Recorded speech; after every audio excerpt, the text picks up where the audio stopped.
Family কার্ডের আওতায় আসছে আরও 21 জেলা। চাঁদপুর যাচ্ছেন প্রধানমন্ত্রী, উদ্বোধন করবেন খাল খনন কর্মসূচি। কুমিল্লায় অংশ নেবেন পথসভায়, নেতাকর্মীদের উচ্ছ্বাস। হকারের দখলে মেট্রো স্টেশনের নিচের অংশ ছড়িয়ে ছিটিয়ে ময়লা আবর্জনা, ওঠানামায় প্রতিদিন ভোগান্তিতে লাখো যাত্রী। ঠিকমতো রক্ষণাবেক্ষণের তাগিদ। দর্শক নেই, ব্যবসাও নেই, হারিয়ে যাচ্ছে একের পর এক সিনেমা হল। রাজধানীতে কোনো রকমে টিকে আছে অল্প কয়েকটি। ঈদের সময় ছাড়া বন্ধ থাকছে প্রদর্শনী। এবং আফ্রিকায় আবারও ছড়িয়ে পড়েছে প্রাণঘাতী ইবোলা ভাইরাস। কঙ্গোতে অন্তত 65 জনের মৃত্যু। উগান্ডাতেও সংক্রমণ। দেশে দেশে জরুরি স্বাস্থ্য ব্যবস্থা জোরদার।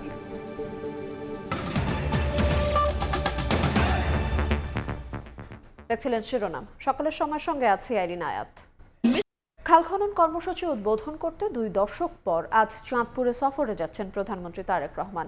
পাশাপাশি ভার্চুয়ালি আরও 21 জেলায় যুক্ত হয়ে উদ্বোধন করবেন ফ্যামিলি কার্ড কর্মসূচির। এছাড়া কুমিল্লার পথসভাতেও যোগ দেওয়ার কথা রয়েছে তার। 20 বছর পর ইলিশের বাড়ি খ্যাত পদ্মা ও মেঘনাপাড়ের জনপদ চাঁদপুরে যাচ্ছেন প্রধানমন্ত্রী। উদ্বোধন করবেন খাল খনন কর্মসূচি। এছাড়া ভার্চুয়াল মাধ্যমে আরও 21 জেলার সঙ্গে যুক্ত হয়ে উদ্বোধন করবেন ফ্যামিলি কার্ড কর্মসূচির। সফরসূচি অনুযায়ী রাজধানীর গুলশানের বাসভবন থেকে চাঁদপুরের উদ্দেশ্যে রওনা দেবেন প্রধানমন্ত্রী। যাত্রাপথে কুমিল্লার বরুড়া উপজেলার লক্ষ্মীপুর বাজার মাঠে পথসভায় যোগ দেওয়ার কথা রয়েছে তার। এ উপলক্ষে প্রয়োজনীয় প্রস্তুতি সেরেছেন জেলা ও উপজেলা প্রশাসন এবং স্থানীয় দলীয় নেতাকর্মীরা। জলাবদ্ধতা সহ যানজট সহ যে সকল সমস্যাগুলি আছে, এই সমস্যাগুলি ইতিমধ্যেই শেষ হওয়ার জন্য কাজ শুরু হয়ে গেছে। দুপুরে চাঁদপুরের শাহরাস্তির খোর্দখাল এবং সদরের বিশ্বখাল পুনর্খনন কর্মসূচির উদ্বোধন করবেন তারেক রহমান। বিকেলে চাঁদপুর সরকারি কলেজ মাঠে বিতরণ করবেন ফ্যামিলি কার্ড। এক পলক দেখার জন্য আমাদের প্রিয়তাকে ওদের আগ্রহে আছে, কখন ওনাকে দেখবে। ওনার কাছে আমাদের অনেক প্রত্যাশা স্টেডিয়ামটা আরও বেশি সুসজ্জিত হয় এবং ছোট ছোট মিনি স্টেডিয়াম প্রত্যেকটা উপজেলায় হয়। ইপিজেডের সম্পর্কে আমরা যেটা বলেছি, চাঁদপুর জেলায় যেন একটি ইপিজেড হয়। প্রত্যাশা থাকবে আমাদের প্রধানমন্ত্রীর কাছে যে আমাদের এই জিনিসগুলো যেন আমাদেরকে চলমান করে। সরকারি এসব কর্মসূচি শেষে চাঁদপুর জেলা ক্লাবে বিএনপির সাংগঠনিক সভাতেও যোগ দেওয়ার কথা রয়েছে প্রধানমন্ত্রী তারেক রহমানের। খাদিজা স্বপ্না, সময় সংবাদ। প্রধানমন্ত্রীর সফরের প্রস্তুতির বিষয়ে জানাতে এই মুহূর্তে চাঁদপুরে আছেন সহকর্মী ফারুক আহমেদ এবং কুমিল্লা আছেন ইশতিয়াক আহমেদ। সরাসরি প্রথমে যাব ফারুকের কাছে। ফারুক, কিছুক্ষণ পরে রাজধানী ঢাকার বাসভবন ছাড়ছেন প্রধানমন্ত্রী তারেক রহমান। তিনি সড়কপথে কুমিল্লা হয়ে চাঁদপুরে পৌঁছাবেন। আর রাজধানী ঢাকা থেকে ছুটে আসছেন সেই প্রধানমন্ত্রী চাঁদপুর উদ্দেশ্যে, যেখানে 4টি কর্মসূচিতে অংশ নেওয়ার কথা রয়েছে। প্রথমত তিনি চাঁদপুরের যেই শাহরাস্তি আছে সেখানে একটি খাল খননের কর্মসূচি উদ্বোধন করবেন। তারপরে কিন্তু চাঁদপুর সদরের আরেকটি খাল আছে যাকে বলা হয় বিশ্বখাল, সেখানে তিনি খাল খননের কর্মসূচিটি উদ্বোধন করে তিনি সার্কিট হাউস সেখানে অবস্থান করবেন। দুপুর 12:30 থেকে 2টা পর্যন্ত তিনি সেখানে থাকবেন। তারপরে কিন্তু চাঁদপুর সরকারি কলেজ মাঠে ফ্যামিলি কার্ড বিতরণ যে কর্মসূচি আছে তার উদ্বোধন করবেন এবং চাঁদপুরে সরাসরি সেই ফ্যামিলি কার্ড উদ্বোধনের কর্মসূচির সঙ্গে কিন্তু আরও 21টি জেলায় ভার্চুয়ালি তিনি যোগ দিবেন এবং সেই 21টি জেলার ফ্যামিলি কার্ডগুলো তিনি বিতরণ কর্মসূচির উদ্বোধন ঘোষণা করবেন।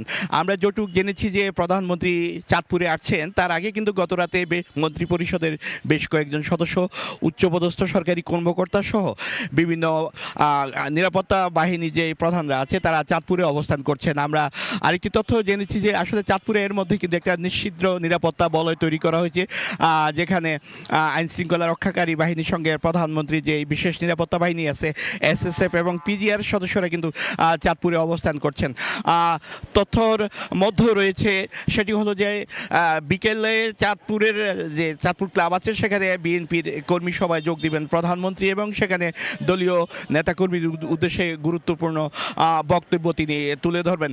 আমরা এর মধ্যে দেখেছি যে চাঁদপুরে যে প্রধানমন্ত্রী আগমনকে কেন্দ্র করে এখানে যে বিএনপির নেতাকর্মীরা আছে তারা বেশ উজ্জীবিত, অর্থাৎ তারা অনেকটা প্রস্তুত প্রধানমন্ত্রীকে চাঁদপুরে বরণ করার জন্য। তো আমরা এখন চলে যাব কুমিল্লা, সেখানে আছে সহকর্মী ইশতিয়াক আহমেদ।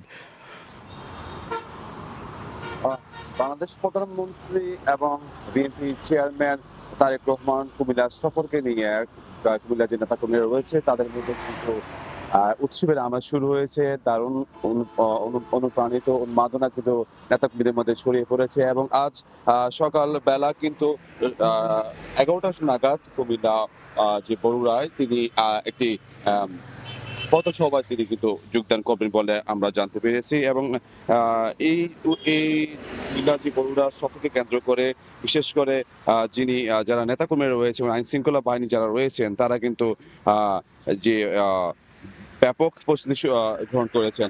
আমি যদি বলতে চাই যে গত কয়েকদিন যাবৎ কিন্তু যারা বিএনপি নেতা দক্ষিণ জেলা বিএনপি নেতাকর্মীরা রয়েছে তারা কিন্তু ঘটনাস্থল পরিদর্শন করছেন, পাশাপাশি সার্বিক নিরাপত্তা নিশ্চিত কিন্তু ইতিমধ্যে স্পেশাল সিকিউরিটি ফোর্স SSF এবং আইন শৃঙ্খলা বাহিনীর সদস্যরা নজরদারি করছেন এবং আজ সকাল 11টা নাগাদ যে কুমিল্লা চাঁদপুর সড়কের পাশে যে বরুড়া লক্ষ্মীপুর বাজার মাঠে এই পথসভাটি অনুষ্ঠিত হবে, সেখানে তিনি অংশগ্রহণ করবেন এবং আমরা এ বিষয়ে জানতে পেরেছি যিনি কুমিল্লা বিএনপির দক্ষিণ জেলা বিএনপি যিনি সদস্য সচিব ওয়াসিম, তিনি আমাদেরকে জানিয়েছেন এই ওনার সফরকে কেন্দ্র করে এখানকার যারা নেতৃবৃন্দ রয়েছেন তারা কিন্তু উৎসবে আমেজে তারা কিন্তু মেতে উঠেছেন এবং 2001 সালে এই বরুড়া উপজেলায় তিনি এসেছিলেন এবং 2026 অর্থাৎ 25 বছর পর তিনি আবার কিন্তু বরুড়া উপজেলা অর্থাৎ লক্ষ্মীপুর বাজারের মাঝে নেতাকর্মীদের সাথে একটি পথসভায় তিনি অংশগ্রহণ করবেন এবং আমরা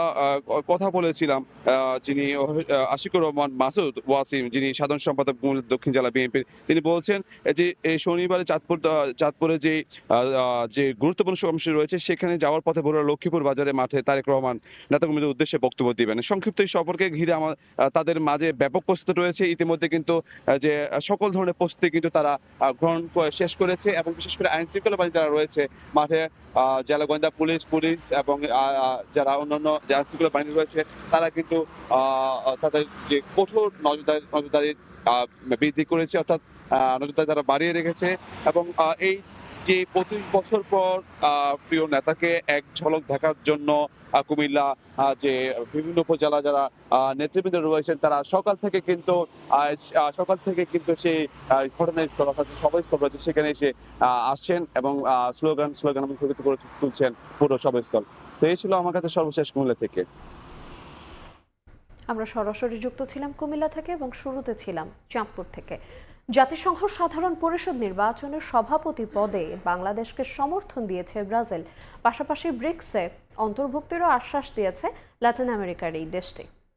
স্থানীয় সময় বৃহস্পতিবার দেশটির পালাসিও দো প্লানানলোতেতে ব্রাজিলের প্রেসিডেন্ট লুলা দা সিলভার প্রধান উপদেষ্টা সেলসো আমোরিমের সঙ্গে বৈঠক করেন প্রধানমন্ত্রীর পররাষ্ট্র উপদেষ্টা হুমায়ুন কবির। ঢাকা ব্রাসিলিয়ার সম্পর্ককে কৌশলগত অংশীদারিত্ব, বহুপাক্ষিক সহযোগিতা এবং গ্লোবাল সাউথের সংহতির নতুন উচ্চতায় উন্নীত করার অঙ্গীকার করেন তারা। দুই দেশের মধ্যে সরাসরি উচ্চ পর্যায়ের রাজনৈতিক সংলাপ ও কৌশলগত সমন্বয় আরও গভীর করতে নিয়মিত বৈঠকের প্রাতিষ্ঠানিক প্ল্যাটফর্ম গঠনের প্রস্তাব দেন ব্রাজিল প্রেসিডেন্টের উপদেষ্টা সেলসো আমোরিম।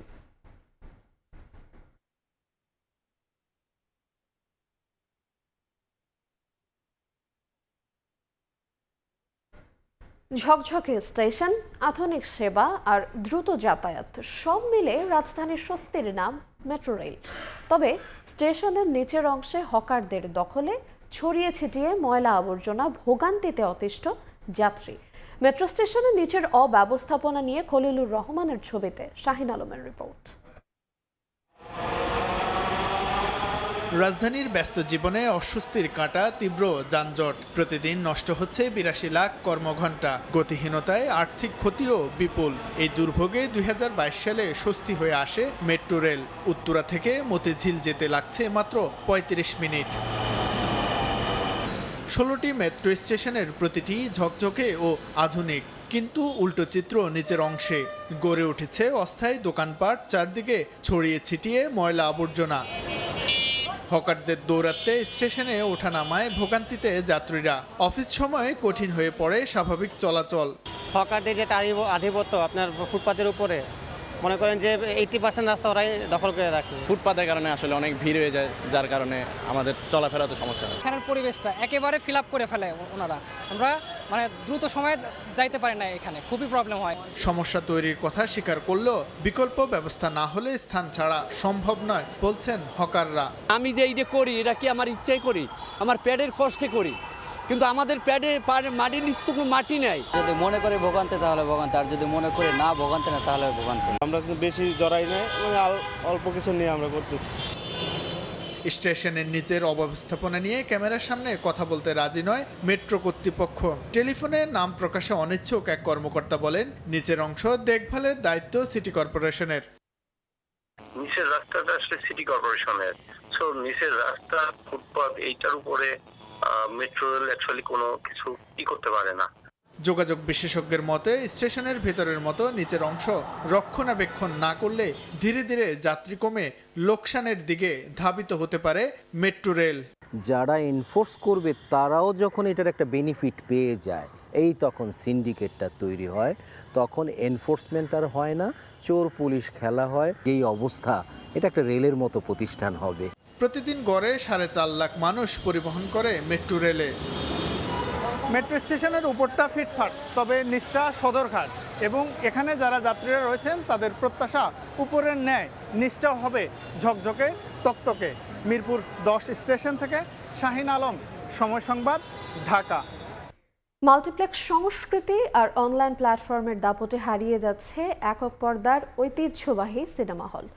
লোকসান দিয়ে স্মৃতি রক্ষার নামে টিকে আছে রাজধানীর কয়েকটি হল, তবে হতাশার মাঝেও ঈদ কিংবা বড় কোনো সিনেমা মুক্তি পেলেই এখনও জেগে ওঠে রূপালী পর্দার সেই পুরনো আবেগ। শেখ রাসেলের ক্যামেরায় দেখুন আমার করা একটা রিপোর্ট। পূর্ব পাকিস্তানে প্রশাসন চলছে এই হলের ট্যাক্স দিয়া, লোকে নাই, লোক না আইলে হল চলবে কি করে? সিনেমা হলে দরজায় ঝুলে থাকা তালা যেন নিভে যাওয়া এক স্বপ্নের প্রতীক। ভেতরের থমথমে নীরবতা, ধুলোমাখা জরাজীর্ণ আসন আর নিস্তব্ধ টিকিট কাউন্টারে ফুটে উঠেছে ধুঁকে ধুঁকে বেঁচে থাকা এক শিল্পের বিষণ্ণ প্রতিচ্ছবি। রাজধানীর পুরনো সিনেমা হলগুলোর মধ্যে অন্যতম আজাদ সিনেমা হল। ভাঙা সেটের সারি, পুরনো দেয়ালের খসে পড়া রং, ছাদ ছুঁয়ে পড়া পানির দাগ আর ফাঁকা হল রুম জুড়ে জমে থাকা নিস্তব্ধতা জানান দেয় এর করুণ বাস্তবতার কথা। সময়ের ভারে ক্লান্ত এক স্থাপনা হয়ে দাঁড়িয়ে আছে প্রায় 6 দশকের পুরনো এই হলটি। 8 বছর ধরে চাকরি করি আপনার এই পাকিস্তান টাইমে থেকে, ওইসব মার কাট বাহিনী টিকিট পাওয়াটা অসম্ভব, একদম হুড়াহুড়ি পারাপারি আর কি। ওই শাকিব খানের ছবি চাললে 2-4টা মানুষ হয়, তারপরে অন্য সব হিরো দিয়া লোকই হয় না। এদিকে পুরোপুরি বন্ধ হয়ে গেছে অভিসার সিনেমা হলের সব কার্যক্রম। দেয়াল জুড়ে নেই নতুন সিনেমার পোস্টার, নেই উৎসবের সেই চেনা কোলাহল। হঠাৎ চোখ পড়লেই বোঝার উপায় নেই একসময় এখানে ছিল দর্শকের ভিড়ে মুখর এক সিনেমা হল। রাজধানীর আরেক ঐতিহ্যবাহী মধুমিতা সিনেমা হলের অবস্থাও খুব একটা আলাদা নয়। বর্তমানে বন্ধ রাখা হয়েছে সিনেমা প্রদর্শনী। একসময় ঈদের ব্লকবাস্টার সিনেমার প্রধান কেন্দ্র হিসেবে পরিচিত হলটি দর্শক সংকট আর ব্যবসায়িক মন্দায় এখন অনেকটাই নীরব। বছরের বেশিরভাগ সময় দর্শক শূন্য থাকলেও ঈদ এলেই হঠাৎ বদলে যায় দৃশ্যপট। 2-1টি আলোচিত সিনেমাকে ঘিরে বাড়ে দর্শকের ভিড়, কোলাহল আর সাময়িক প্রাণচাঞ্চল্যে জেগে ওঠে জরাজীর্ণ হলগুলো। সময়ের সঙ্গে সঙ্গে বদলেছে সিনেমা দেখার অভ্যেসও, কিন্তু ঢাকার এই পুরনো সিনেমা হলগুলো ধরে রেখেছে এক এক প্রজন্মের স্মৃতি। এখন প্রশ্ন উঠছে, তবে কি এই সিনেমা হলগুলোতে ঈদ ছাড়া সিনেমা প্রদর্শনীর সংস্কৃতিতে ধীরে ধীরে পর্দা নামাচ্ছে? আইরিন আয়াত, সময় সংবাদ, ঢাকা। জটিলতায় মারা গেছেন কন্টেন্ট ক্রিয়েটর কারিনা কায়সার। শুক্রবার রাতে ভারতে চিকিৎসাধীন অবস্থায় মারা যান তিনি। কারিনার বাবা সাবেক ফুটবলার কায়সার হামিদ জানান, চিকিৎসকরা সর্বোচ্চ চেষ্টা করলেও কারিনাকে বাঁচানো সম্ভব হয়নি।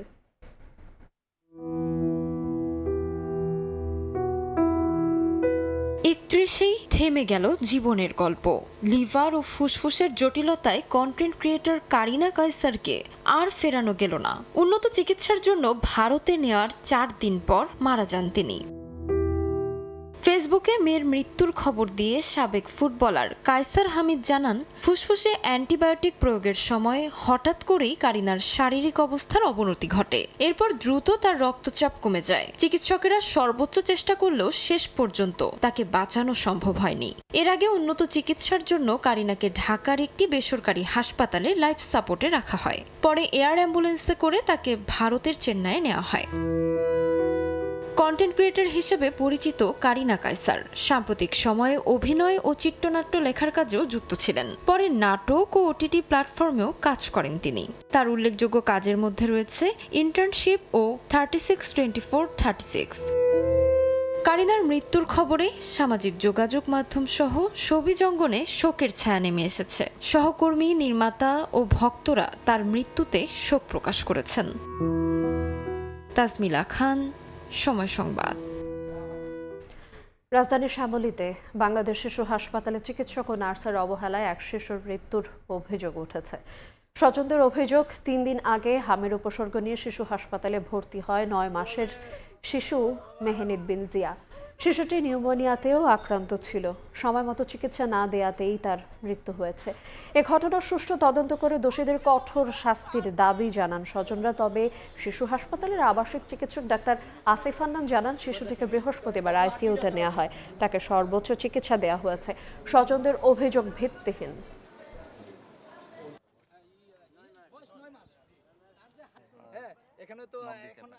আজকে 9 মাস 5 দিন আমি আমার সন্তানকে একদিনের জন্য বাসায় রাখা যাই নাই। আরে আমার সন্তানকে ছেড়ে দিয়ে গেছে। ও তখন বলতে আছে ডক্টর ডক্টর ডক্টর, কোনো ডক্টর নাই। তাকে সর্বোচ্চ চিকিৎসাটাই দেওয়া হয়েছে। এখানে মিজাইলসের যেটা তার অক্সিজেন রিকোয়ারমেন্ট অনুসারে তাকে ফার্স্টে হাই ফ্লোতে দেওয়া হয়েছে। হাই ফ্লোতে দেওয়ার পরেও বাচ্চাটা যখন মেনটেন করতে পারতেছে না, তারপরে তাকে লাইফ সাপোর্টে দেওয়া হয়েছে। ওনাদের অভিযোগ এটা ভিত্তিহীন। বাহিনী ও কোস্টগার্ডের নজরদারিতে চট্টগ্রামের জলসীমায় কমেছে দস্যুতা ও চুরি। গেল 5.5 মাসে কোনো অভিযোগ না থাকায় বিশ্ব সমুদ্র পরিবহন বাণিজ্যে চট্টগ্রাম বন্দরের ইমেজ ফিরেছে। ঝুঁকি না থাকায় কমেছে জাহাজ ভাড়াও। শাখা টিভির ক্যামেরা আরও জানাচ্ছেন কমল দে। কর্ণফুলীর মোহনা হয়ে চট্টগ্রাম বন্দরের আলফা, ব্রেভো এবং চার্লি অ্যাঙ্কারেজ দাবিয়ে বেড়াচ্ছে নেভি ও কোস্টগার্ডের মেটাল শার্ক টহলের সুফল মিলছে চট্টগ্রাম বন্দরে আমদানি রপ্তানি পণ্যবাহী দেশি বিদেশি জাহাজ চলাচলে। 2024 সালে 13টি এবং সবশেষ 2025 সালে 4টি চুরি ও দস্যুতার ঘটনা রেকর্ড করা হয়। তবে এই প্রান্তিকে চট্টগ্রাম বন্দরের 62 নটিক্যাল মাইল পুরো এলাকা দস্যুতা মুক্ত ঘোষণা করেছে এশিয়ার সমুদ্রপথে দস্যুতা প্রতিরোধে সিঙ্গাপুর ভিত্তিক সংস্থা রিক্যাপ। কোস্টগার্ড বলছে গত 1.5 বছরে 1320টি অভিযানে 47টি মার্চেন্ট শিপিংয়ে দস্যুতার প্রতিরোধ করা হয়েছে, আর 5টি জাহাজের চুরি করা মালামালও উদ্ধার করা হয়েছে। আমাদের যদি কুইক রেসপন্সটা হয়, এখানে তাদেরকে প্রথমতই আমরা থামিয়ে দিতে পারছি। দ্বিতীয় হচ্ছে গিয়ে বাংলাদেশ কোস্টগার্ড এবং নেভি বহির্নোঙর এলাকাটা অত্যন্ত ভালোভাবে তারা নজরদারিতে রাখেন, যে কারণে আসলে যারা অপকর্ম করার চেষ্টা করেন তাদের এই সুবিধাটা নেই। কর্ণফুলী চ্যানেলের ভিতরে বাংলাদেশ নৌবাহিনী এবং কোস্টগার্ডের পেট্রোল সারা বছর কাজ করছে। আমাদের জাহাজ সবসময় টহলে থাকে, যে কারণে আমরা বুঝতে পারি কখন কোন জাহাজটা আসলে তার দিকে আমাদের যে দুষ্কৃতিকারীর বোটগুলো যেতে পারে। তা আমরা সেগুলোর তথ্য সংগ্রহ করি, মনিটর করি, করে আমরা অপারেশন পরিচালনা করে তাদেরকে আমরা ধরার চেষ্টা করি। বন্দর এবং বহির্নোঙরে দস্যুতা মানেই আন্তর্জাতিক শিপিং বাণিজ্যে ইমেজ সংকট আর ঝুঁকি বিবেচনায় বেড়ে যায় জাহাজ ভাড়া। এক্ষেত্রে গত 6 মাসের বেশি সময় ধরে অনেকটা স্বস্তিতে চট্টগ্রাম বন্দর কর্তৃপক্ষ। অন্যখানে যেরকম এখানেও ব্যবসা করতে কোনো সমস্যা নাই, জাহাজে কোনো রিস্ক নাই, তাহলে আমাদের এটা আমাদের জন্য পজিটিভ। আর আমাদের নেভি কোস্টগার্ড তারা রেগুলারলি খুব স্ট্রিক্ট মনিটরিংয়ে রেখেছে যাতে এই অবস্থাটা মেনটেন রাখা যায়। অবশ্য এই 6 মাসে চট্টগ্রাম বন্দরে এসেছে পণ্যবাহী 1800 জাহাজ। একই সাথে বিশ্ব সংকটে চট্টগ্রাম বন্দরে আসা জ্বালানি তেলবাহী জাহাজের নিরাপত্তায় নেওয়া হয়েছিল বিশেষ ব্যবস্থা। বছরে 4000-এর বেশি কন্টেনার এবং জ্বালানি তেলবাহী জাহাজ আসছে চট্টগ্রাম বন্দর এবং তার জলসীমায়। এসব জাহাজের নিরাপত্তা নিশ্চিত করা অনেকটা দুরূহ, তারপরও সফল হয়েছে বন্দর কর্তৃপক্ষ। দীর্ঘ সময় ধরে চট্টগ্রাম বন্দর এবং বহির্নোঙরে কোনো ডাকাতি কিংবা দুঃস্থতার ঘটনা রেকর্ড করেনি। রিকেপ, কমল দে, সময় সংবাদ, চট্টগ্রাম। নতুন সম্ভাবনার দ্বার খুলতে কক্সবাজারে নির্মাণ করা হচ্ছে আধুনিক মৎস্য অবতরণ কেন্দ্র, যেখানে এক ছাদের নিচে মিলবে মাছ খালাস, সংরক্ষণ, প্যাকেজিং ও বাজারজাতকরণের আধুনিক সব সুবিধা। দীর্ঘদিনের অবকাঠামোগত সংকট কাটিয়ে এই প্রকল্প ঘিরে নতুন আশায় বুক বাঁধছেন জেলে, ট্রলার মালিক, শ্রমিক ও মৎস্য ব্যবসায়ীরা। মোহাম্মদ ফরাজের ক্যামেরায় বিস্তারিত জানাচ্ছেন সুজাউদ্দিন রুবেল। ছোট জেটি, অপরিকল্পিত মাছ খালাস ও সংরক্ষণ সমস্যায় কক্সবাজারের মৎস্য খাত, বিশেষ করে গভীর সমুদ্র থেকে আনা মাছ দ্রুত বাজারজাত করতে না পারায় লোকসানের মুখে জেলে ও ব্যবসায়ীরা। সংকট কাটাতে কক্সবাজারে নির্মাণ করা হচ্ছে আধুনিক মৎস্য অবতরণ কেন্দ্র। বর্তমানে চলছে ব্যাপক নির্মাণযজ্ঞ। প্রকল্পের কাজ শেষ হলে মাছ খালাসের সক্ষমতা বাড়বে অন্তত 50 টলার। প্রকল্পে থাকছে 3 তলা আধুনিক ফিশ ল্যান্ডিং সেন্টার ভবন, মাছ হ্যান্ডেলিং এলাকা, ট্রাক টার্মিনাল, ব্যবসায়ীদের অফিস, কনফারেন্স রুম, বিশ্রামাগার ও দুর্যোগকালীন মজুদ সংরক্ষণ সুবিধা। এরই মধ্যে তীরে নির্মিত হয়েছে টেকসই বাঁধ, স্টিলের 2টি জেটি, পল্টুন ও গ্যাংওয়ে। শ্রমিকদের স্বাস্থ্যসম্মত ও নিরাপদ কর্মপরিবেশ নিশ্চিত হবে বলে আশা মৎস্য অবতরণ কেন্দ্রের। ঝুঁকি থাকতো যে মাছটা ফসে যাবে, কিন্তু এখন আমাদের এখানে নতুন আপনার ফ্রিজিং প্ল্যান্ট এবং ফ্রিজিং স্টোর হচ্ছে। এতে আমরা মানে মাছের যে বাজার হারাবার সে বইটা আমাদের চলে যাবে আর কি। মূলত এই বিল্ডিংয়ের যে কাজগুলো এগুলো এখন চলছে, আর এখানে আমার দিনে ডেইলি 1 থেকে 150 জন লোক আমার এখানে কাজ করতেছে। প্রকল্পটি ঘিরে নতুন আশায় বুক বাঁধছেন জেলে, ট্রলার মালিক, শ্রমিক ও মৎস্য ব্যবসায়ীরা। আগে মাছগুলা অনেক এখানে রোদ্রের মধ্যে রাখতে হয়তো, রোদ্রের মধ্যে রাখলে মাছটা নষ্ট হয়ে যেত। শুধু 2টা বুটি রাখা যেত মাছ তোলার জন্য পল্টনে, কিন্তু তখন আমাদের মাছগুলো সমুদ্রে রেখে মধ্যখানে রেখে তারপর নৌকা নিয়ে এখানে আনতে হতো, আমাদের কষ্ট বেড়ে যেত। যখন এগুলা সম্পূর্ণ কাজ হবে, এখানে আমরা যারা ক্ষুদ্র ব্যবসায়ী আছি, বড় ব্যবসায়ী আছে, সবার এই কাজ, এটা সবার উপকারে আসবে। কক্সবাজারের নতুন মৎস্য অবতরণ কেন্দ্র নির্মাণে ব্যয় হচ্ছে প্রায় 232 কোটি টাকা। সুজাউদ্দিন রুবেল, সময় সংবাদ, কক্সবাজার। বান্দরবানে নির্মাণের কয়েক মাসের মাথায় মুখ থুবড়ে পড়েছে কোটি টাকার সৌরচালিত পানির প্রকল্প। 4টি বিদেশি সংস্থার অর্থায়নে দুর্গম এলাকার পানি সরবরাহের লক্ষ্যে উপজেলা পরিষদের তত্ত্বাবধানে প্রকল্পটি বাস্তবায়ন করে উপজেলা স্থানীয় সরকার বিভাগ। অবকাঠামো ভেঙে পড়ায় বন্ধ হয়ে গেছে পানি সরবরাহ, এতে ভোগান্তিতে 76টি পরিবার। এনে জাকিরের রিপোর্টে বিস্তারিত। নির্মাণের কয়েক মাসের মাথায় মুখ থুবড়ে পড়েছে কোটি টাকার সৌরচালিত পানির প্রকল্প। বন্ধ হয়ে পড়েছে পানি সরবরাহ কার্যক্রম। বান্দরবান সদর উপজেলার চিম্বুক সড়কের দুর্গম এম্পোপাড়া এলাকায় পানি সংকট নিরসনে 2024-25 অর্থ বছরে লজিক প্রকল্পের আওতায় 4টি বিদেশি সংস্থার অর্থায়নে নির্মাণ করা হয় সৌরচালিত ভূপৃষ্ঠস্থ পানি পরিশোধন প্লান্ট স্থাপন ও সরবরাহ ব্যবস্থা। এর মাধ্যমে দুর্গম এলাকার 76টি পরিবারের পানির চাহিদা পূরণ হতো। তবে কয়েক মাসের মধ্যে সামান্য বাতাসে সোলার প্যানেলের অবকাঠামো সম্পূর্ণ ভেঙে পড়ে। এতে পানি সরবরাহ কার্যক্রম বন্ধ হয়ে যাওয়ায় দুর্ভোগে পড়েছেন স্থানীয়রা। অভিযোগ রয়েছে নির্মাণ কাজে নিম্নমানের সামগ্রীর ব্যবহার ও তদারকিতে গাফিলতি থাকায় সামান্য বাতাসে ভেঙে পড়েছে সোলার প্যানেল। বেজ দেওয়া হয় নাই, জাস্ট মাটির উপরে বসায় রাখছে ওই পিলারটা, পরে বাতাসে এসে ওটা ভেঙে যায়। স্ট্রং ভাবে করে নাই বলে আজকে এই অবস্থা হয়ে গেছে। ভেঙে যাওয়া স্থাপনাটি দ্রুত মেরামত ও কাজে অনিয়মের সত্যতা পেলে ঠিকাদারি প্রতিষ্ঠানের বিরুদ্ধে ব্যবস্থা নেওয়ার কথা জানায় স্থানীয় সরকার প্রকৌশল অধিদপ্তরের এই কর্মকর্তা। সেটা তাকে ঠিক করে দিবে, এটা প্রথম শর্ত, এটা ঠিক করে দিতে হবে, কারণ এলাকাবাসী এটা অনেক দাবি, এটা অনেক পাবে। উপজেলা পরিষদের তথ্য মতে 89,15,000 টাকা ব্যয়ে প্রকল্পটি বাস্তবায়ন করে ঠিকাদারি প্রতিষ্ঠান রিপন অ্যান্ড ব্রাদার্স। এন.এ. জাকির, সময় সংবাদ, বান্দরবান। সুপেয় পানি সংকটে রাঙামাটি দুর্গম পাহাড়ি গ্রামগুলো। সারা বছর স্থানীয় ঝিরি ঝর্ণার পানি স্থানীয়দের একমাত্র ভরসা, কিন্তু শুষ্ক মৌসুমে দেখা দেয় সুপেয় পানির তীব্র সংকট। সমস্যা সমাধানে বিভিন্ন পদক্ষেপ গ্রহণের আশ্বাস সংশ্লিষ্টদের। হেফাজত সবুজের তথ্য এবং রাজীব দাস মুন্নার ছবিতে রিপোর্ট।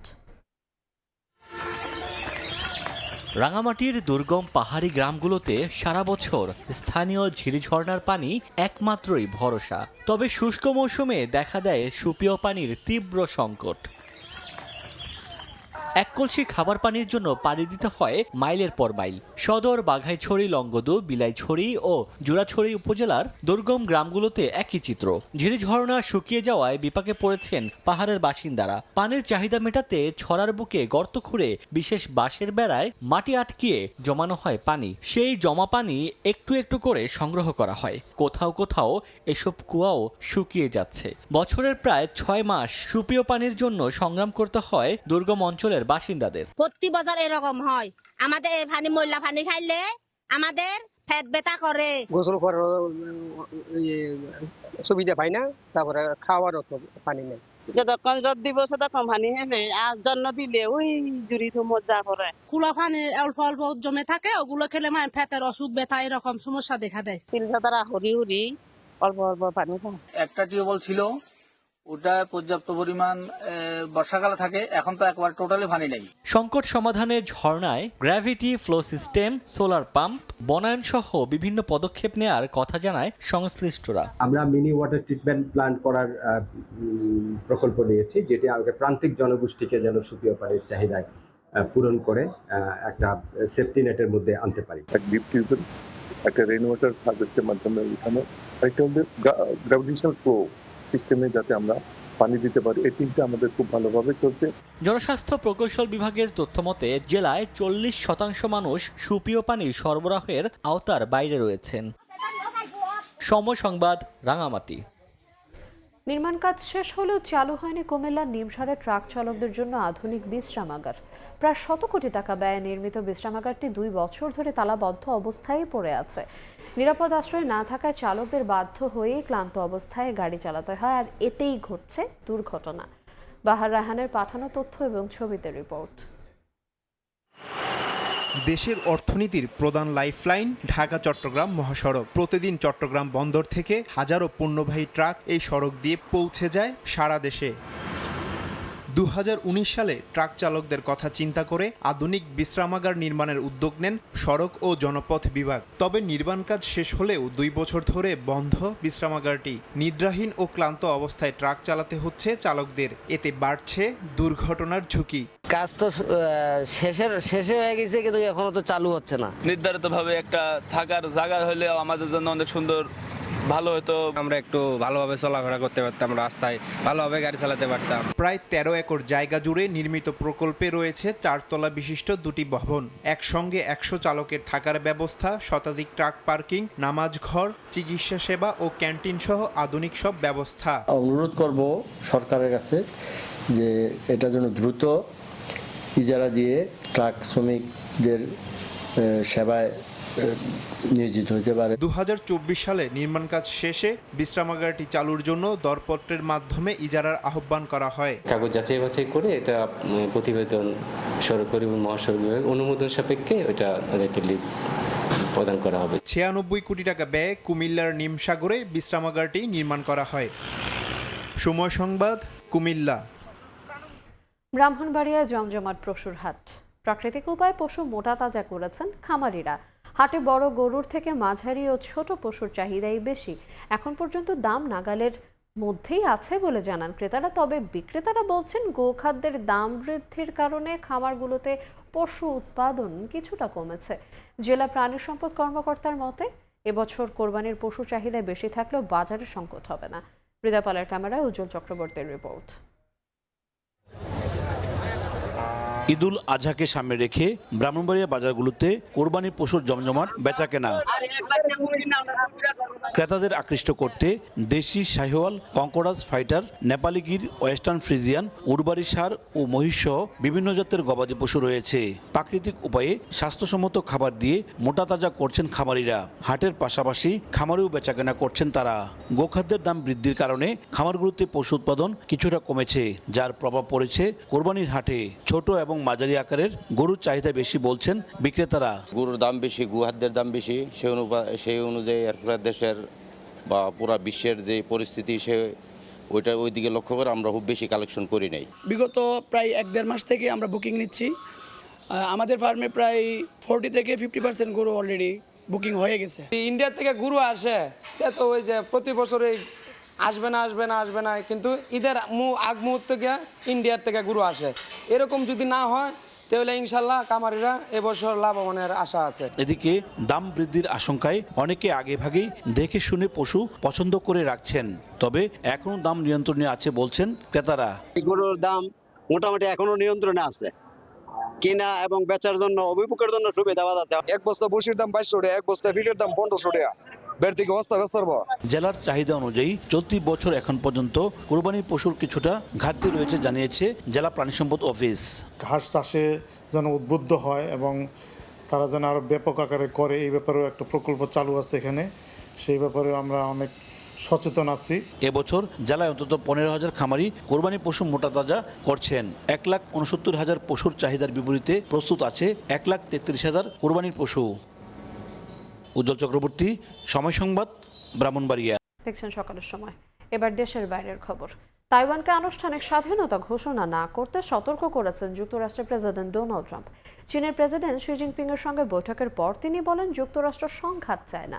একই সঙ্গে তিনি স্পষ্ট করেন তাইওয়ান ইস্যুতে অপরিবর্তিত রয়েছে মার্কিন নীতি।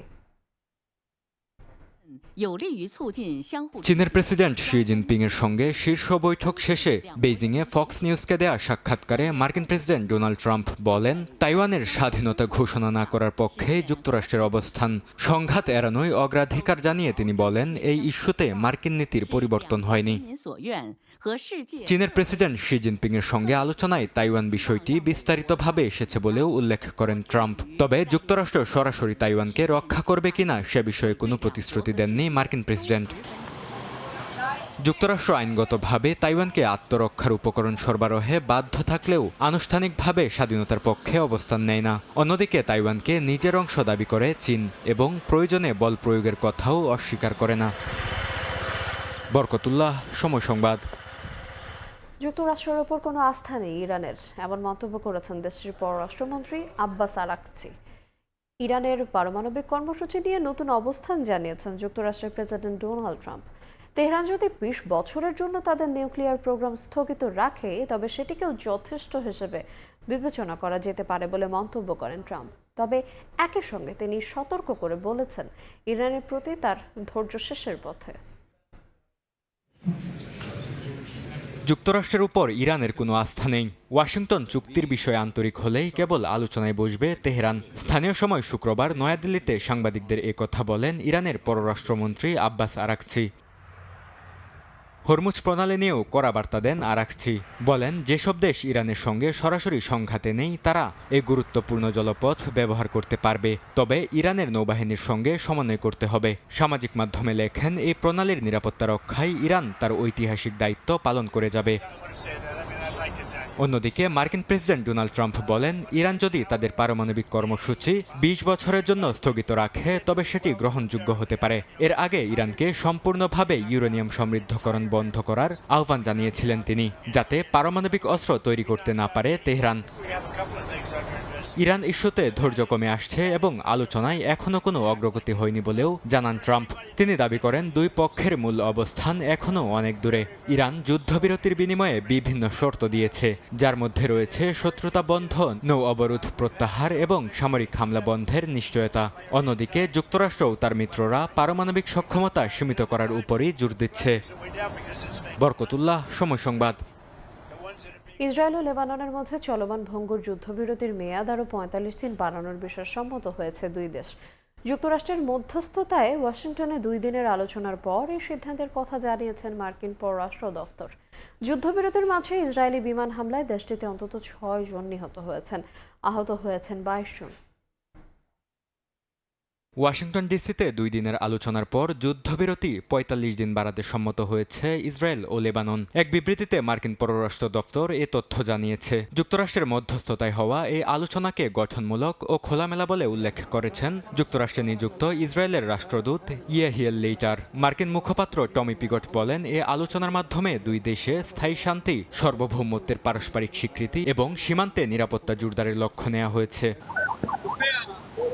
যুদ্ধবিরতি চলমান থাকলেও থামছে না ইসরায়েলি হামলা। দক্ষিণ লেবাননে স্বাস্থ্যকেন্দ্র লক্ষ্য করে বিমান হামলা চালায় ইসরায়েলি বাহিনী। এতে বেশ কয়েকজন হতাহত হয়েছেন। নিহতদের মধ্যে কয়েকজন প্যারামেডিকও রয়েছেন। লেবাননের প্রধানমন্ত্রী নওয়াফ সালাম বলেছেন, আরব ও আন্তর্জাতিক সমর্থন জোরদার করে ইসরায়েলের সঙ্গে আলোচনায় লেবাননের অবস্থান শক্ত করতে চান তিনি। তবে সীমান্তে হিজবুল্লাহ ও ইসরায়েলের মধ্যে প্রায় প্রতিদিনই হামলা পাল্টা হামলা অব্যাহত রয়েছে। দক্ষিণ লেবাননে ইসরায়েলের বিমান হামলা আরও তীব্র হয়েছে বলে জানায় লেবাননের স্বাস্থ্য মন্ত্রণালয়, যেখানে শিশুসহ বহু বেসামরিক হতাহতের খবর পাওয়া গেছে। ইসরায়েল দাবি করেছে তারা হিজবুল্লাহর অবকাঠামো লক্ষ্য করে হামলা চালায়। বিশ্লেষকদের মতে এটি পুরো অঞ্চলে দীর্ঘমেয়াদী অস্থিরতা বাড়াচ্ছে। বরকতুল্লাহ, সময় সংবাদ। গাজা সিটিতে ইসরায়েলি বিমান হামলায় অন্তত 7 ফিলিস্তিনি নিহত হয়েছেন, আহত হয়েছেন 30 জন। হামলায় হামাসের শীর্ষ সামরিক কমান্ডারকে হত্যার দাবি করেছে ইসরায়েল। এদিকে গাজার 60% এলাকা ইসরায়েলি বাহিনীর নিয়ন্ত্রণে বলে দাবি করেন প্রধানমন্ত্রী বেনিয়ামিন নেতানিয়াহু।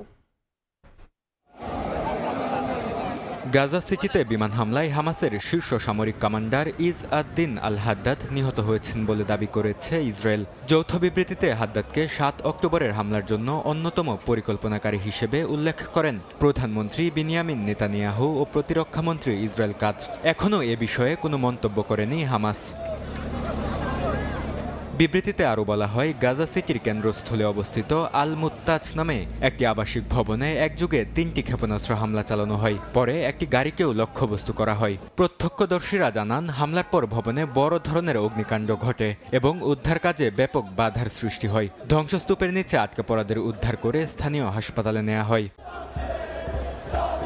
জেরুজালেম ডে উপলক্ষে দেয়া ভাষণে গাজার 60% এলাকা এখন ইসরায়েলি বাহিনীর নিয়ন্ত্রণে বলে দাবি করেন নেতানিয়াহু। সেনা প্রত্যাহার বা ভবিষ্যৎ পরিকল্পনা নিয়ে স্পষ্ট কোনো ইঙ্গিত দেননি তিনি। ভাষণে ইরান ইস্যুতেও কড়া অবস্থান পুনর্ব্যক্ত করেন নেতানিয়াহু। বলেন, তেহরানের সঙ্গে ইসরায়েলের চলমান সংঘাত এখনও শেষ হয়নি। মধ্যপ্রাচ্যে সামরিক উত্তেজনা ও আঞ্চলিক প্রতিদ্বন্দ্বিতার মধ্যে এই মন্তব্যকে নতুন বার্তা হিসেবে দেখছেন বিশ্লেষকরা। বরকতুল্লাহ, সময় সংবাদ। পূর্ব আফ্রিকা ও মধ্য আফ্রিকা জুড়ে নতুন করে ছড়িয়ে পড়েছে ইবোলা ভাইরাস। এর মধ্যে গণতান্ত্রিক কঙ্গো প্রজাতন্ত্রের ভাইরাসে আক্রান্ত হয়ে অন্তত 65 জনের মৃত্যু হয়েছে। প্রতিবেশী উগান্ডায় ছড়িয়েছে প্রাণঘাতী এই ভাইরাস। সীমান্ত জুড়ে সংক্রমণ ঠেকাতে একাধিক দেশের জরুরি স্বাস্থ্য ব্যবস্থা জোরদার করা হয়েছে। আফ্রিকার পূর্ব ও মধ্যাঞ্চলে নতুন করে ছড়িয়ে পড়েছে প্রাণঘাতী ইবোলা ভাইরাস। এরই মধ্যে এই ভাইরাসে আক্রান্ত হয়ে গণতান্ত্রিক কঙ্গো প্রজাতন্ত্রে অন্তত 65 জনের মৃত্যু হয়েছে। দেশটির ইতুরি প্রদেশে অন্তত 246টি সন্দেহভাজন কেস রেকর্ড করা হয়েছে। বিশেষ করে স্বর্ণখনি এলাকা মঙ্গুয়ালু, রামপারা এবং বুনিয়া শহরে সংক্রমণ বেশি দেখা যাচ্ছে। উগান্ডায়ও একটি ইবোলা কেস নিশ্চিত করেছে দেশটির স্বাস্থ্য মন্ত্রণালয়। 59 বছর বয়সী এক কঙ্গোনিজ নাগরিক চিকিৎসার জন্য রাজধানী কাম্পালায় আসার পর হাসপাতালে মারা যান। পরে তার নমুনায় ইবোলা ভাইরাস শনাক্ত করা হয়। এর পরপরই সীমান্তে নজরদারি বৃদ্ধি, হাসপাতালে আইসোলেশন জোরদার এবং স্বাস্থ্যকর্মীদের জন্য জরুরি সতর্কতা জারি করে উগান্ডা। আফ্রিকা সিডিসি জানায়, উগান্ডা ছাড়াও দক্ষিণ সুদান, রুয়ান্ডা ও অন্যান্য প্রতিবেশী দেশগুলোকে নিয়ে জরুরি বৈঠক করা হচ্ছে। সীমান্ত এলাকায় স্ক্রিনিং, দ্রুত শনাক্তকরণ পরীক্ষা এবং সন্দেহভাজন রোগীদের আলাদা রাখার ব্যবস্থা বাড়াতে বলা হয়েছে। কঙ্গো সরকার স্থায়ীভাবে মোবাইল মেডিকেল টিম মোতায়েন, আক্রান্ত অঞ্চলগুলোতে চলাচল নিয়ন্ত্রণ এবং জনসচেতনতা কার্যক্রম জোরদার করেছে। বিশেষজ্ঞদের মতে খনি শিল্প কেন্দ্রিক জনসমাগম, অতিরিক্ত জনচলাচল এবং সীমান্ত অতিক্রমকারী শ্রমিকদের কারণে সংক্রমণ দ্রুত ছড়িয়ে পড়ছে। এ কারণে আঞ্চলিক সহযোগিতা এখন সবচেয়ে গুরুত্বপূর্ণ হয়ে উঠেছে। ইবোলা ভাইরাস প্রথম শনাক্ত হয় 1976 সালে বর্তমান গণতান্ত্রিক কঙ্গো প্রজাতন্ত্রের এলাকাতেই। ধারণা করা হয় এটি বাদুড় থেকে মানুষের মধ্যে ছড়ায়। শরীরের তরল পদার্থে সরাসরি সংস্পর্শে এটি ছড়ায় এবং মারাত্মক হেমোরেজিক জ্বর সৃষ্টি করে। এখন পর্যন্ত এই ভাইরাসে মৃত্যুহার গড়ে 50%। কঙ্গোতে এটি 17তম প্রাদুর্ভাব এবং 2017 থেকে 20 সালের মধ্যে সবচেয়ে ভয়াবহ আউটব্রেকে প্রায় 2300 মানুষের মৃত্যু হয়েছিল।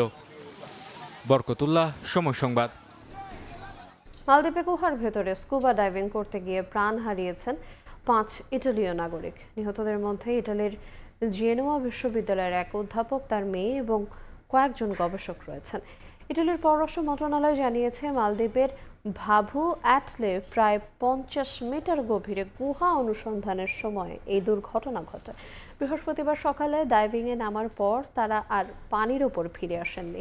পরে ডাইভিং বোটের ক্রুরা তাদের নিখোঁজ ঘোষণা করেন। মালদ্বীপের সামরিক বাহিনী জানিয়েছে সমুদ্রের প্রায় 60 মিটার গভীরে একটি গুহা থেকে একজনের মরদেহ উদ্ধার করা হয়েছে।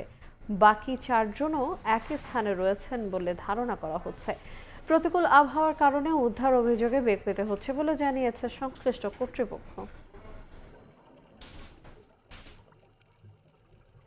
দেখছেন সকালের সময়। এবার খেলার খবর। আইসিসির শাস্তি পাওয়া পাকিস্তান বাবর আজমকে নিয়ে নামবে সিরিজ বাঁচানোর পরীক্ষায়। যদিও এই অভিজ্ঞ পাক ব্যাটারকে কিভাবে সামলাতে হয় তা ভালোই জানে বাংলাদেশ।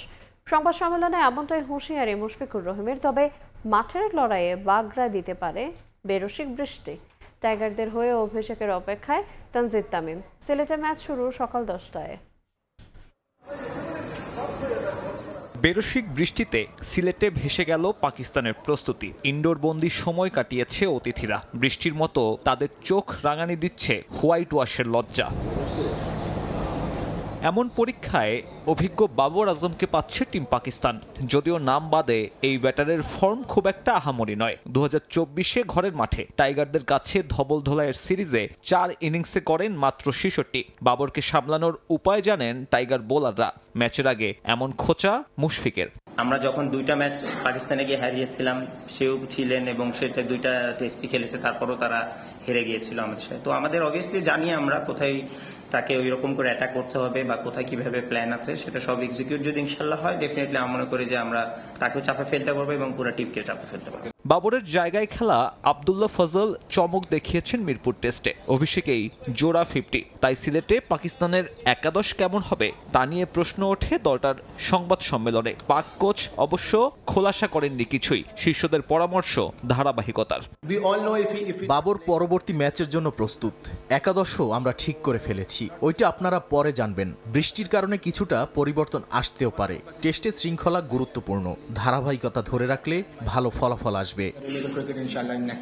এ ম্যাচের আগে বড় ধাক্কা খেয়েছে মেন ইন গ্রেন। মিরপুর টেস্টে স্লো ওভার রেটে কাটা পড়েছে চ্যাম্পিয়নশিপের গুরুত্বপূর্ণ 8 পয়েন্ট। দেয়ালে পিঠ থেকে যাওয়া পাকিস্তানের কাছে জয় ভিন্ন উপায় নেই কোনো।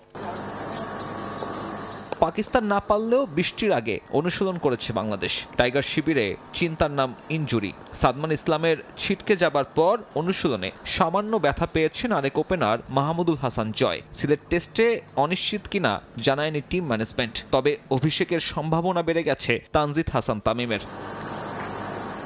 ওপেনিং পজিশনে তাই জয় তামিম নাকি তামিম জাকির জুটি, সেটাই এখন প্রশ্ন। পেস ইউনিটেও আসতে পারে বদল। ওয়ার্কলোড ম্যানেজমেন্টের অংশ হিসেবে সুযোগ পেতে পারেন শরীফুল। সাব্বির মিথুন, সময় সংবাদ। বাংলাদেশ জাতীয় নারী ফুটবল দলে খেলতে না পারার আক্ষেপ নেই সাবিনা খাতুনের। দলের সুযোগ পেতে কারোর সঙ্গে আপোষ করতে চান না সাবেক এই অধিনায়ক। নিয়মিত খেলার মাধ্যমে নিজেকে ফিট রাখার চেষ্টা করছেন। বাফুফের পক্ষ থেকে ডাক পেলে আবারও ফেরার পরিকল্পনা তার। স্বপ্ন দেখেন দক্ষিণ এশিয়ার বাইরের ক্লাবে খেলার। কঠিন গ্রুপে পড়লেও সাফ চ্যাম্পিয়নশিপের শিরোপা জয়ে বাংলাদেশকে এগিয়ে রাখলেন তিনি। থাইল্যান্ডে সাফ চ্যাম্পিয়নশিপের জন্য কন্ডিশনিং ক্যাম্পে বাংলাদেশ জাতীয় নারী ফুটবল দল।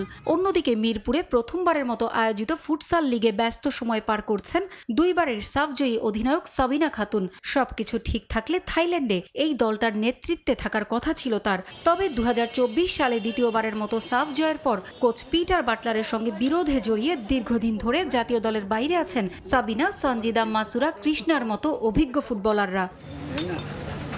তাদের ছাড়াই হ্যাট্রিক শিরোপার মিশনে ভারতের গোয়ায় যাবে বাংলাদেশ। জাতীয় দলে খেলতে পারছেন না, এটা কি আক্ষেপ সাবিনার কাছে? সাবিনার সাফ জবাব মোটেও না। তবে বাফুয়ে ডাকলে সাড়া দেওয়ার কথাও জানালেন তিনি। আক্ষেপ না, আল্লাহ পাক এনাফ সম্মান দিয়েছে এবং পরপর 2টা সাফও জেতার তৌফিক দিয়েছেন। আমার কাছে মনে হয় যদি আমি ফিট থাকি এবং দল যদি মনে করে যে আমাকে দরকার আছে টিমে, ডাকলে আমি অবশ্যই যাব। বাট আক্ষেপ নিয়ে আমি আসলে আক্ষেপ নাই কোনো কিছু নিয়ে। সাফ চ্যাম্পিয়নশিপে এবারও ভারতের গ্রুপে পড়লেও আফিদাদের শিরোপা জয়ের সম্ভাবনা দেখেন সাবিনা। না, খারাপ লাগাটা নাই। আর ওদের জন্য আসলে আমার অনেক অনেক দোয়া এবং ভালোবাসা, কারণ ওদের সাথে আমার হচ্ছে অনেক বছরের সম্পর্ক। এবং অবশ্যই আমি তো চাইবো, যেহেতু কঠিন গ্রুপ এবং আমরা আসলে বরাবরই কঠিন দলের সাথে খেলে আসলে ভালো রেজাল্ট এনেছি, সো সেই জায়গা থেকে আমারও মনে হয় যে তারা এই জায়গাটা খুব ভালোভাবেই কাজে লাগাবে এবং আশা রাখছি 3 নম্বর শিরোপা বাংলাদেশেই আসবে। ফুটসাল লিগ শেষে ভুটানের পারো এফসির হয়ে খেলতে যাবেন সাবিনা। স্বপ্ন দেখেন দক্ষিণ এশিয়ার বাইরের কোনো দেশের লিগে সুযোগ পেলে সেখানেই নিজেকে মেলে ধরার। যদি বাইরে থেকে সুযোগ আসে সেটাকে আসলে কাজে লাগানোর, কারণ আমার সবসময়ই স্বপ্ন ছিল যে এশিয়ার মানে সাউথ এশিয়ার বাইরে গিয়ে খেলার, সেরকম অপরচুনিটি আমিও ট্রাই করছি খোঁজার, যদি আসে অবশ্যই যাব। সামনেই ফিফা বিশ্বকাপ, সাবিনার স্বপ্ন এবারও শিরোপা উঠবে আর্জেন্টিনার হাতেই। আমার কাছে হচ্ছে আমার ফার্স্ট চয়েস আর্জেন্টিনা, সেকেন্ড হচ্ছে জাপান, আশা রাখছি আর্জেন্টিনা চ্যাম্পিয়ন হবে। পারভিন আক্তার, সময় সংবাদ, ঢাকা। এ পর্যায়ে শীর্ষ সংবাদগুলো জানিয়ে দেব আর একবার। ফ্যামিলি কার্ডের আওতায় আসছে আরও 21 জেলা। চাঁদপুর যাচ্ছেন প্রধানমন্ত্রী, উদ্বোধন করবেন খাল খনন কর্মসূচি। কুমিল্লায় অংশ নেবেন পথসভায়, নেতা কর্মীদের উচ্ছ্বাস। হকারের দখলে মেট্রো স্টেশনের নিচের অংশ ছড়িয়ে ছিটিয়ে ময়লা আবর্জনা, ওঠানামায় প্রতিদিন ভোগান্তিতে লাখো যাত্রী, ঠিকমতো রক্ষণাবেক্ষণের তাগিদ।